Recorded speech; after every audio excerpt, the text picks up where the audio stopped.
Live TV Talk on your digital device, on Roku, Fire TV, and Apple TV. Download the SVP TV app right now. Check us out every Tuesday on Comcast Cable, Channel 17, 8:30 p.m. And we are live every Friday on Facebook Live, 6 o'clock in the evening. You've got a question, our attorneys have the answer. So let's talk law with attorney Daryl O'Neill on the SVP TV network. And good evening, and welcome to Talking Law with Daryl O'Neill. Of course, I'm not Daryl O'Neill, and she's not Daryl O'Neill. No. But I'm Jerome Payne, and we have Daryl's lovely daughter here this afternoon. How you guys doing? And it's Misty O'Neill. Welcome, Misty. Hey, how you doing? It's always exciting when Misty is in the room. Okay, Misty, so let's do our shout-outs. Not our shout-outs yet. Just tell the audience how they can watch the show. So you can watch the show on Facebook. You can watch Facebook Live, YouTube, Roku, Amazon Fire TV Stick. You can download the SVP TV app as well. Oh, right. Well, Misty, it's been so long since we've been here. I know. I mean, the storm, the outages, and a lot of stuff has gone on since the last time we were here. But we're excited tonight to be here because we have another exciting show for you tonight. That's right. Misty, we've got some questions about, well, I'm sorry, shout out to West Memphis, That's right. to Little Rock, to Mississippi, Shelby County, and Mom in Missouri, Hey, Grandma. and son and brother in California. That's right. Welcome Amen. everyone tonight. You see how we're kind of thrown off? But anyway, we're right back in the saddle again tonight. Right. Misty, the question has come up about property law. And property law is, I mean, ancient. It goes back in the 1400, right? 1400s. In the 1400s. Ruling Shelley's case. Yeah. 1400. And the rules of perpetuity. My goodness, my goodness. So the question is it a good idea for an unmarried person to purchase property with another unmarried person, Misty? So you got two people who have stated their love to one another and they're going to be forever together, but they missed the part about getting the vows. Saying it to an official. Yes, an official. So they are not married, but they do want to purchase property together. Good idea, bad idea? Bad idea. Very, very bad. Very bad idea. So you probably hurt a lot of people's feelings tonight. I know, by I'm sorry. saying that. But property is probably one of the most important investments that you can ever make. That's right. So listen closely. Tell us why it's such a bad idea, Misty. So, depending on what state you're in. So, for instance, we're in the state of Tennessee. That's right. The great state of Tennessee, and we are in the noble profession of practicing law. So, in our state, there's three main conveyances that are recognized between more than one person. I like that. So, you have your very common one, which is your tenants in common. And then you have your less common one, which is not favored by courts, so it has to be explicitly stated, which is joint tenants with the right of survivorship. I like it. And that right of survivorship is extremely important. And then you have a very special club for married people only. Right. And it's called tenancy by the entirety, which is a joint tenancy with the right of survivorship for married couples only. Right. So with that being said, the tenants in common being the most common, everybody gets their even share. So it's all split up evenly between 2 people, 3 people, 4 people, or however, but it makes it freely, what the law calls freely alienable. That's right. That means that one tenant can sever their interest. That's right. And sell it to, Joe Schmuck or, Coffee Jones, and the rest of you still own as tenants in common, and you may have a tenant you don't know. Right. Or you may have somebody that own that you don't know. And Misty, I like the way that you broke that down, because tenants in common is probably the best way anyway for a couple or anyone to purchase property. That's right. Because whatever is yours is not mine. Exactly. It's Right. 50. It's yours. Exactly. And I can bequeath it, I can transfer it, I can do whatever I want to do for my heirs. I can finance my half.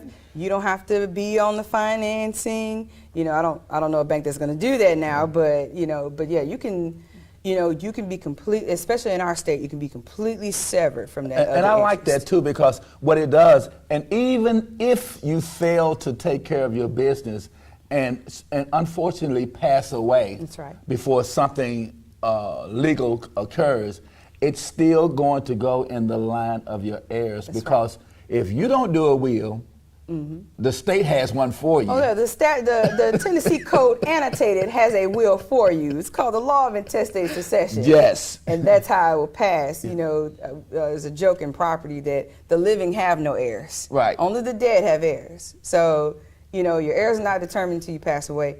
And, intestate succession, the statute says it's the kid, it goes down to your issue. That's your right. kids first. Then if you don't have any kids, then it goes to the parents if your parents are still alive. Yeah. And it doesn't go to the parents, then it goes to your brothers and sisters, and then it goes on down the line from Absolutely. And what we do to determine that, we kind of go back to grade school and start drawing stick pictures. Draw a little charts. Right. We do our little chart to try and make sure that the line of succession goes downward. That's right. First, right? That's right. And then if nothing is there, some people, oftentimes a person may pass away and not have any issue of their body. That's right. And then that's when it comes back up and it starts going to the side on the line. That's right. That's right. And that's called per stirpe. Good. And then if nothing is there, then it goes to the parents, right? Should they not predecease That's right. the heir, the minor, the single. child. Yeah, so that's tenants in common, which is, and it has a good name too, because that's the most common way that property will be vested. That's right. And then there's something else called tenants. The joint tenants with the right of survivorship. And you said it, with the language, proper language is with rights of survivorship. That's right. But right. you can also be a joint tenant maybe with not. That's right. Without rights of survivorship. Right. That's but right. Then, but then that's really, in that's fact, really a tenant in common. That's right. That's right. And so that's why the language, you know what, and I just thought about something too, Misty. Sometimes we start throwing around language. I'm really bad with that, you guys. I'm so sorry. I sound like a legal dictionary. We start throwing around language, and we try and make them be analogous or mean the same thing, and that's not necessarily true in the law.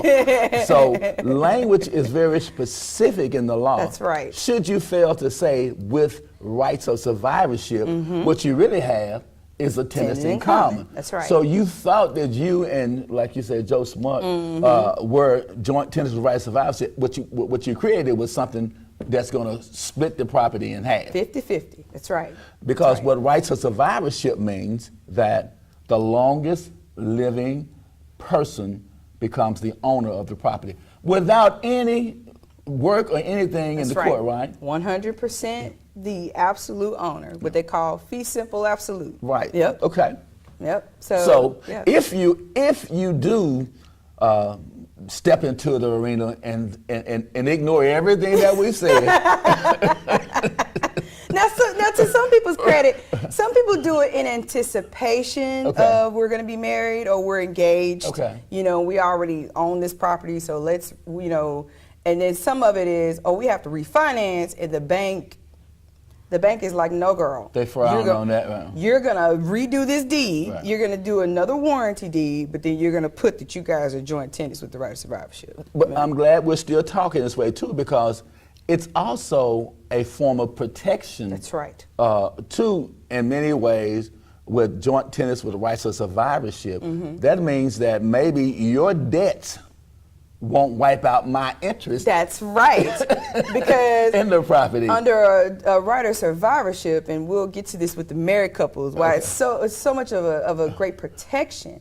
With that right of survivorship, nobody can come in and sever that interest. That interest has to be severed only one way, and it's called the 4 unities. And it's got to be all these things. There's got to be 4 things that's got to be present at the time. Okay. Both of y'all have to convey, or both of y'all have to sign a paper saying we're going to split our interest. Okay. And then it has to happen at the same time. It has to tell what kind of possession is going to happen after that. Who's going to get what after that? I mean, it's all got to be at the same time.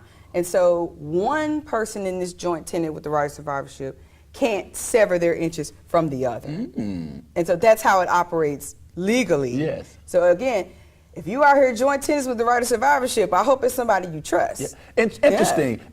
Misty, and you did an excellent job on explaining it, because one of the first things that creditors will do is slap a lien That's right. on property. That's right. To try to ensure that somehow they're going to get paid. That's right. And so, should they slap a lien on a joint tenant with rights to survivorship, it's really Nothing. meaningless, isn't it? It's almost meaningless. Look, it might make them feel good. It might put people on notice, Right. if you look at the Register of Deeds, Right. but it doesn't It really really mean doesn't have any meaning Yeah. because we don't know who's going to be the longest living person. Exactly. So if your lien is on me, what you think you're going to get the whole property? But if I pass away first, yeah, you get nothing. It's not. The creditor has to attack the estate. Okay, but so we have a question tonight. All Let's right. see. And an audience, remember, at any time you can ask a question. Angel's going to put the phone number up there. We will take your question on air. That's right. And if you should call after the show, we'll pick your question up the next time around. That's right. The questioner said, if I would like to sell my house and my girlfriend's name is on the deed, I got a little problem with that, first of all, because it says that it's my house. Is it your house? But Is it? The better question is it just your house? And look, and listen, that's what the trained eye will do. That's right. Immediately. The question itself causes a whole lot of things to come up in my mind. Hold on. Because this may not be your house. Just your house. Because you said, and my girlfriend's name is on the deed, do I have to have her permission? We gotta give the lawyer's answer here. Absolutely you do. Yes. Because you made her an owner of the property by putting her name on the deed. But that's a good question also too, Miss, when we think about it. Many times mortgage companies will put, well, that's a spouse though, isn't it? Well, no. Put them on the deed. So for instance. Yeah, that's interesting. Say for instance, you want to take advantage. My generation, or actually Gen Z, says my man, right? You want to put my man. You want to take advantage of his veterans, discount for his service, and thank you for your service to this country. Yes. You want to take advantage of that FHA loan that he could get at that very nice, sweet veterans discount. Right. Well, his name's got to go. And down payment. That's right. Relief as well. Yeah, exactly. Yeah, right. And even up to no down payment. That's right. That person's name, it just depends on the bank. Right. Their name may need to be on the deed and the deed of trust, which is the mortgage, or their name will have to be on the mortgage. But for refinancing, oh, absolutely. They're going to make you do a whole nother deed which is a warranty deed. Right. Then, or a quitclaim deed. And then they're going to do a new deed of trust with both of your names on there. Okay. And because, again, lenders, I was calling them creditors, but that's the same thing. Lenders want to make sure that there's someone responsible for paying this debt off. That's right. Lenders take risks in the stock market, but they don't take risks anywhere else. They're not going to take a risk with you. Like if you're a risky, you're a risky But I thought borrower. you said my man. It's so funny. It's something from TikTok. My man. It's like, okay. Okay, but no. We want him to pay. I was like, we want him to pay this mortgage. Can you pick up this bill? So let's see.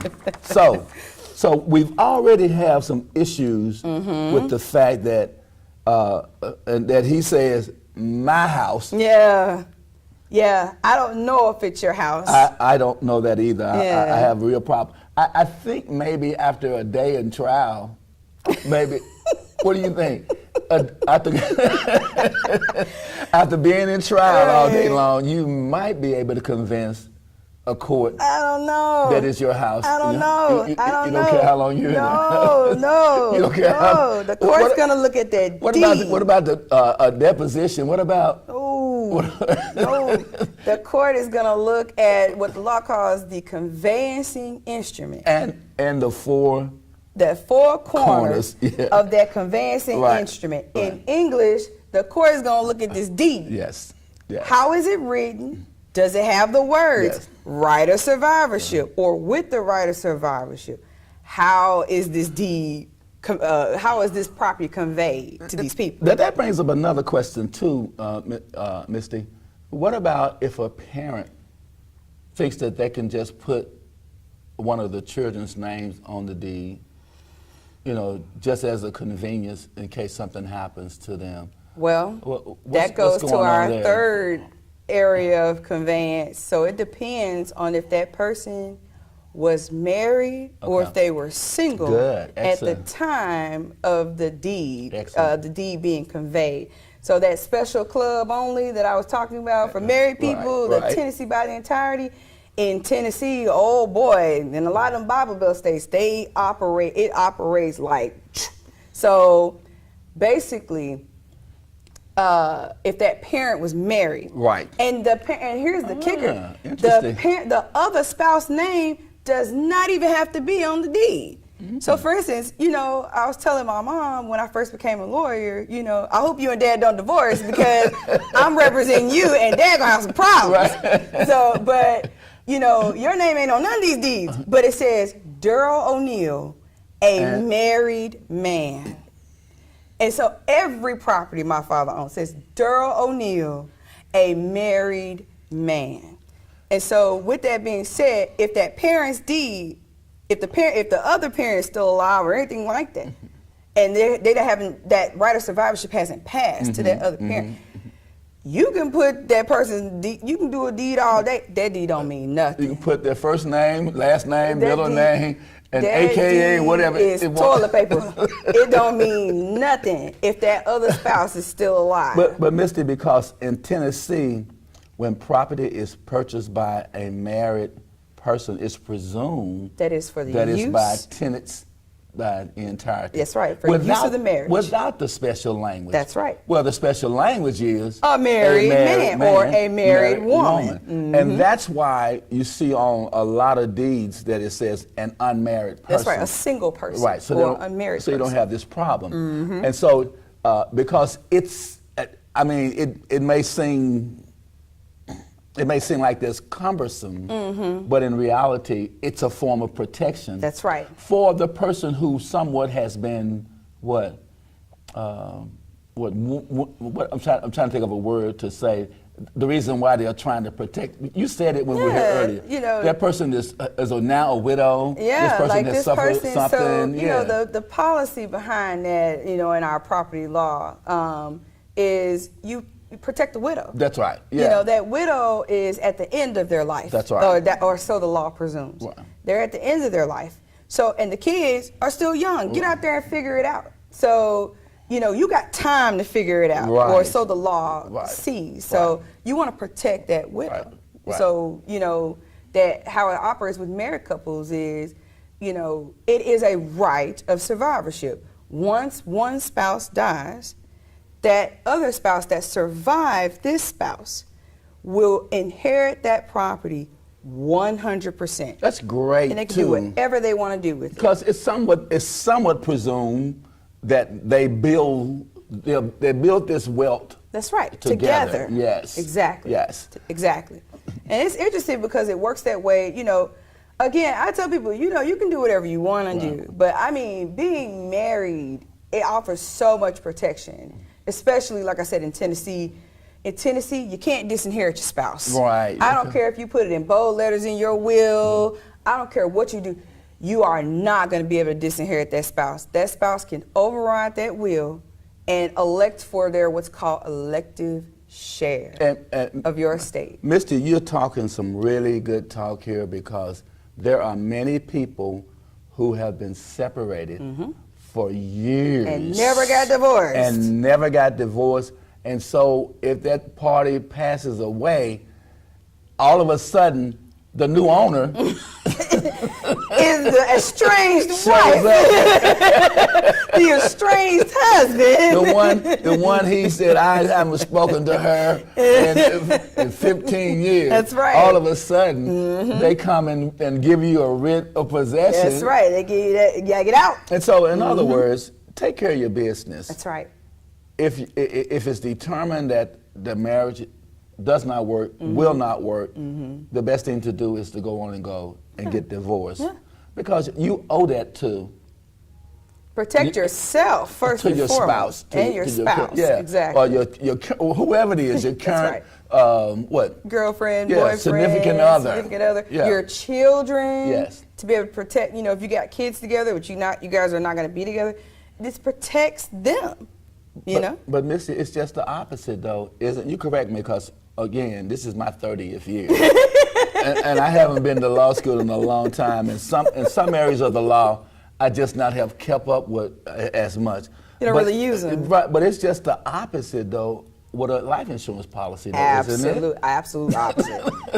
Life insurance policy is what's called a non-probate asset. Right. It is not a part of your estate. Right. You can name whoever you want to name Right. as the beneficiary on the life insurance policy or policies, and you can have it split. You can do it however you want to do. Okay. So, but what you do is when that person passes away, you present the insurance company with a death certificate. That death certificate is what's called a suggestion of death. Okay. And so and it does take a minute to get the death certificate. It could take up to 2 months to get it. But once you get that, the bank, the insurance company or whoever is not going to tell you who the beneficiary I is. was just Unless it's you. I was just going to ask that, Misty. How would I know that I'm a beneficiary of someone's insurance policy? The insurance company will contact you. They have an obligation They to have reach out to whomever it is that's showing as beneficiary. They have a fiduciary obligation. So if you call over and over again and try to find out who's on there, you're not going to get any information. Nope. And some of them, and I recommend this to people, if you have the ability to make your information password protected or PIN protected with your insurance company for your life insurance, if you call and they're like, okay, well, what's your PIN? Right. And you get people that will call and impersonate you, and For sure. practicing, estates and probate, you see all kinds of evil, really. It's greed, really. Yeah. But yeah, people will call and impersonate you, and get that insurance company to be like, well, what's your password? Right. What's your PIN? Right.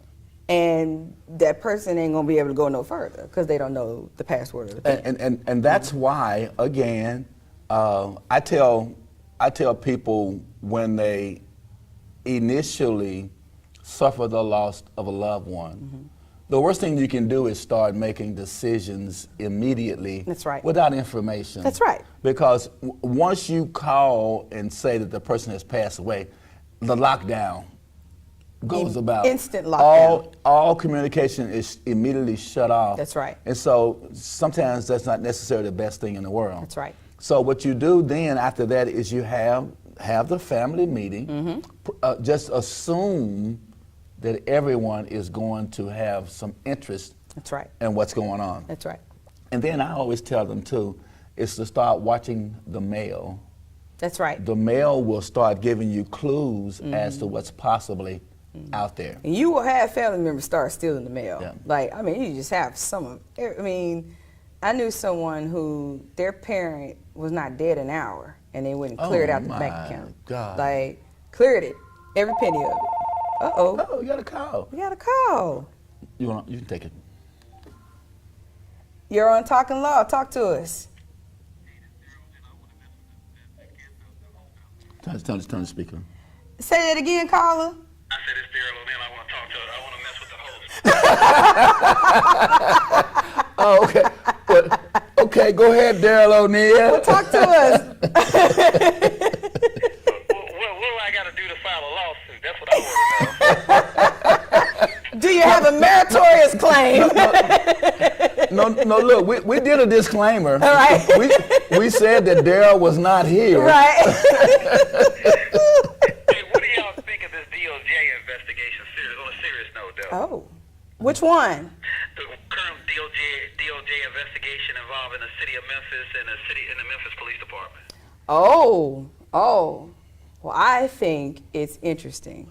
I think it's past due. I think. Yeah, that was my thought process. But why do you think it's past due, though? Well, you know, That's my process. I've been black in Memphis for a long time, so and so I know of instances where some wrong things have gone down only because That's right. the person was a person of color. That's right. The stop was suspicious, first of all, and then the escalating confrontational type things happen a lot too. That's right. So, and let me hurry to say this too. I am a supporter of the police department. No, absolutely. Yeah. Absolutely. I get that part of it. But there are bad apples in every group, and I think this is how you weed them out. That's right. That's right. I also thought, as a general note, thinking about how do you fix this problem in the future? Like, and one thing that I've learned, and no offense to any police officers that are watching this, no. Police officers do not know the law. They don't, and there's just way too much room, too much wiggle room for you to come up with some nonsense. And that's why this investigation is so important, because they actually become judge and jury and executioner. Oh, that's right. Many times, Yeah, often that's too right. many times That's in right. our community. That's right. What about you, Mr. O'Neal? All of my thoughts is exactly. I mean, I think, and I think I said it that earlier in another matter. I mean, the issue is always that, when you look like people of color, I mean, what happens is there's a set of rules for people of color, and then it seems like there's a set of rules for anybody that's not of color. That's right. And it seems that the police department really just takes, it's almost like they put their thumb or their foot on the throats, kind of like they did on some of these other people, where they put their foot on minority businesses and then try to shut them down. That's right. Oh yeah. That's right. Oh yeah. Oh yeah. But I ain't gonna hold y'all over here. Got other things y'all got going on, so I just wanted to just get a shout out and get a little something to say. And make sure we did disclaim that you were not here, so no one is in. Y'all, thanks for taking my call. Thank you for calling, Pop. Yes. All right. Oh, that was interesting. I kind of thought I saw O'Neal on there when you pulled it up. But he brings up a very good topic. Very good. And so we're going to deviate just a little bit because the Supreme Court of the United States of America has determined that racism is no longer an issue. So that's what makes the DOJ getting involved in policing and tactics and stuff. Yeah. It's so important. But I've said it all the time, Misty, that there is a group of Caucasians or other people that don't want to see African Americans or people of color have anything. That's right. And I said that because the Supreme Court has ruled that Alabama should create another district It's 7 congressional districts. They ruled that the gerrymandered district that they drew was unconstitutional. That's right. Because they needed to draw another one to include African Americans to give them an opportunity to have representation. That's right. And you know that they have refused to do it. Yeah. They Yeah. got 6. We got 1, and they said no more. 1 and no more. Mm-hmm. So all the Supreme Court was saying was they are entitled to have another district. It's nope. Nope.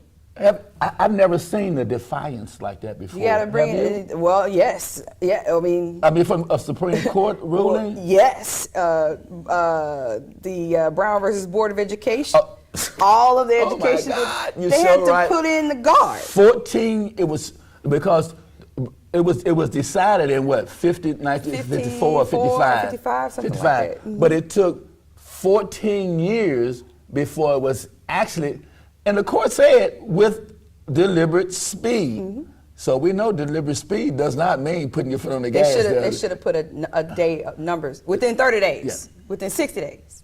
Like, and you know, one of my favorite chancellors, hey Chancellor Jenkins, told me that, put a day certain, Right. 30 days, 60 days. Because otherwise it'll just It just languish out there. languish out. She trying to, Yeah. Angel, we're so sorry. It's Daryl's fault. But thank you, audience, for being with us tonight. We are so excited always to get a chance to share this knowledge with you, because the scripture says, my people perish For lack of for the knowledge. lack of knowledge. That's right. There's no excuse for it. The knowledge is here for you. That's right. Thank you. See you next week. Bye, you guys.